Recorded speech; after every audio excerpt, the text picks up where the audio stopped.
Энэ нийслэлийн засаг дарга чи одоо юу болоод байна? Улсын хурлыг бүр дарамтлж шít. Улсын хурлын гишүүдээ нэг нэгээрээ гараад ир үзье гэж шít. Гэхдээ энэ ч одоо юу вэ? Улсын хурал буюу парламентын бүрэн ирэхэд бараг халдж байгаа юм биш үү? Хүний гэрийн гадаа очицсан оюун гэрлээ гараад ир үзье. Гэхдээ одоо юу вэ? Нийслэлтэй холбоотой асуултыг одоо асуухаас өөр замгүй байгаа даа. Та хариулах хэрэгтэй баг. Энийгээ дашрамд нөгөө 14 мега төсөл маань юу болж байгаа вэ? Ер нь бол мега үлгэр байсан тогтогдсон шүү дээ, бараг шахам. Зарим нэг нь бол санхүүгийн хөөсөрөөч олоогүй байсан төслүүд байсан.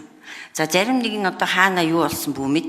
Яг тэрнтэй агаар нэг одоо энэ нийслэл гэдэг чинь тусдаа ван тус болсон юм шүү дээ. 24 мега төсөл хэрэгжүүлэх гэж явж байна.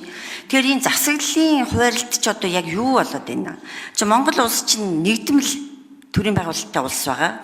Гэтэл нийслэл гэдэг чи одоо түүгээрээ баг улсын төсөвтэй одоо хэдэн хувьтай чи тэнцэх хэмжээний асар их хөрөнгө мөнгө их найдаар нь ингээд мега нэртэй төслүүдээр мега хулгай хийгээд байгаа мó гэдэг ийм хэмжээнд хүртэл иргэд хардж шít.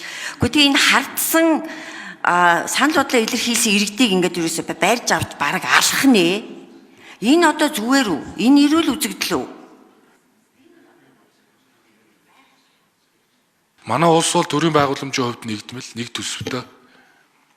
Тийм учраас төсвийн сахилгаатай хариуцлагыг бол нэгт сахих ёстой.